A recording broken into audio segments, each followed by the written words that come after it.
Students more on frame of references in uniform relative motion. हम continue करेंगे पिछले topic को और उसमें हमने देखा था कि एक कोऑर्डिनेट सिस्टम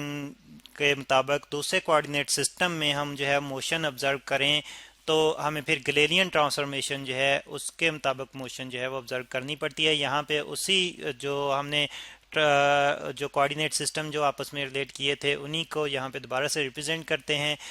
और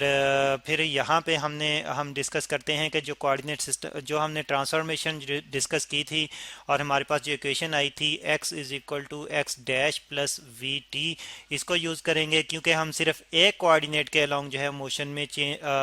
पोजीशन में चेंज ऑब्जर्व कर रहे हैं, सिर्फ एक कोऑर्डिनेट के अलोंग पोजीशन में चेंज ऑब्जर्व कर रहे हैं क्योंकि मोशन सिर्फ एक कोऑर्डिनेट के अलोंग है और इसको हमने इक्वेशन 1 कहा था। ठीक है जी,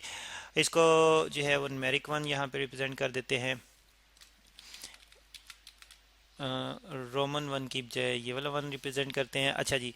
तो फिर यहाँ पे अगर हम दोनों तरफ जो है वो टाइम से डिवाइड कर दें, अगर हम टाइम से डिवाइड कर दें, उसी टाइम इंटरवल से डिवाइड कर दें जिस टाइम इंटरवल के दौरान में हमने जो था वो ये पोजीशन चेक की थी, तो x x divide by T, क्योंकि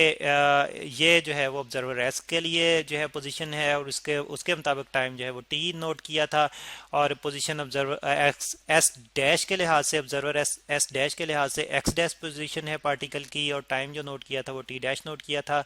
प्लस वी। अब वी क्योंकि अब वी जो जो है एक्चुअली पूरी की पूरी क्वांटिटी वी टी, ठीक है, पूरा का पूरा प्रोडक्ट वी टी जो है ये हमें जो क्वांटिटी डिस्टेंस दे रहा है ये distance with respect to observer S है, ये distance with respect to observer S है और किसका डिस्टेंस है, ये frame of reference X dash V Y dash G dash का डिस्टेंस है। ठीक है, at time T with respect to observer S, तो इसलिए फिर इसको डिवाइड करेंगे टाइम टी से जो कि ऑब्जर्वर एस ने टाइम नोट किया था। अच्छा, तो अब स्टूडेंट्स हम देखते हैं कि हमारे पास फिर जो डिस्टेंस डिवाइडेड बाय टाइम है ये हमें जो है वो देगा स्पीड की इक्वेशन, और स्पीड किसकी, उस पार्टिकल की स्पीड जो कि मूव कर रहा है frame of reference X dash Y dash G dash में। ठीक है, ये पार्टिकल पी, इसकी स्पीड जो है वो हमें मिलेगी। ठीक है, और जो हमें स्पीड ये वाली ये एक्स डिवाइड बाय टी जो है ये हमें स्पीड देगा with respect to observer S, यानी कि speed of particle P with respect to observer S, इसको हम यू से रिप्रेजेंट कर लेते हैं। ठीक है, और स्पीड ऑफ ये वाली टर्म जो है ये हमें speed of particle with respect to observer S dash देगा, और प्लस ये वाली इक्वेशन जो है इसमें टाइम टाइम से कैंसिल आउट होके हमें सिर्फ स्पीड हमारे पास रह जाएगी, सिर्फ स्पीड रह जाएगी फ्रेम ऑफ रेफरेंस की, जिससे फ्रेम ऑफ रेफरेंस मूव कर रहा है with respect to observer S. ठीक है, तो ये इस क्वेश्चन को हम इक्वेशन 2 कह लेते हैं। अब हम अगर कहें कि टाइम के लिहाज से पार्टिकल की स्पीड जो है वो चेंज हो रही है टाइम के लिहाज से, और दोनों ऑब्जर्वर जो हैं वो ऑब्जर्व कर रहे हैं कि टाइम के लिहाज से पार्टिकल की पोजीशन स्पीड जो है वो चेंज हो रही है, तो फिर हम जो है वो कहते हैं कि सपोज दैट के at time at time t1 with respect to observer लिखने की ज़रूरत नहीं, हम सिर्फ s लिख लेते हैं। At time t1 respect to observer s, तो पार्टिकल की स्पीड जो है speed of p is speed जो है वो हम कहते हैं कि वो u1 है। ठीक है, और फिर इसी तरह से हम कहते हैं कि at time t2 with respect to s, उसी ऑब्जर्वर के लिहाज से एक और टाइम पे स्पीड जो है वो चेंज होके स्पीड ऑफ p जो है वो चेंज होके वो u2 हो जाती है। तो ऑब्जर्वर s डैश के लिहाज से यही स्पीड जो है then with respect to S dash के लिहाज से टाइम जो है वो t1 डैश होगा जब टाइम t1 होगा, और स्पीड जो है उसके लिहाज से u1 डैश होगी। ठीक है जी, और इसी तरह से टाइम T2 पे उसका वो टाइम नोट करेगा T2 डैश, और उस वक्त स्पीड जो है वो U2 डैश होगी एज ऑब्जर्वर S डैश के लिहाज से। ठीक है, अब आप गौर करेंगे इक्वेशन 2 के मुताबिक अगर हम दोनों ऑब्जर्वर्स कि इन ऑब्जर्वेशंस को जो है वो आपस में रिलेट करना चाहें,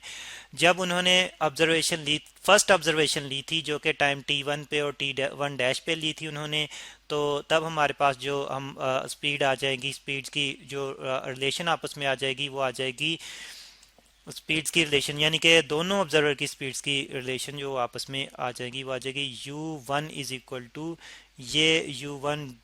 जो है ये ऑब्जर्वर S के लिहाज से है, U1 dash observer S dash के लिहाज से है, प्लस V। ठीक है, और फिर इसी तरह इसको इक्वेशन 3 हम कह लेते हैं। फिर इसी तरह से दूसरे टाइम इंटरवल पे ऑब्जर्वर S के लिहाज से स्पीड जो है वो U2 है, और ऑब्जर्वर S डैश के लिहाज से स्पीड जो है U2 डैश है, और V जो है फ्रेम ऑफ रेफरेंस की स्पीड है, X dash Y dash G dash frame of reference की, और ये इक्वेशन जो है हमारे पास 4 आ जाएगी। अब स्टूडेंट्स अगर हम इक्वेशन 4 को इक्वेशन 1 को इक्वेशन 4 से जो है वो सब्ट्रैक्ट कर दें, यानी कि हम जो है वो करें U2 माइनस U1, तो इस तरफ फिर हमारे पास आ जाएगा V1 dash plus V minus U2 dash, और ये स्टूडेंट्स U1 डैश है। ठीक है, ये U1 डैश है plus V minus U2 dash minus V। ठीक है, तो आप देख रहे हैं कि पॉजिटिव V और नेगेटिव V एक दूसरे से कैंसल आउट हो जाएंगे, और हमारे पास बचेगा U2 minus U1 is equal to U1, sorry यहाँ पे ये क्वेश्चंस हमने जो है थोड़ी उलट लिखी हैं, ये ऊपर जो हमने सब्ट्रैक्शन की है स्टूडेंट्स, यहाँ पे हमने थोड़ी सी मिस्टेक की है। एक्चुअली हमने क्वेश्चन 4 में से क्वेश्चन 3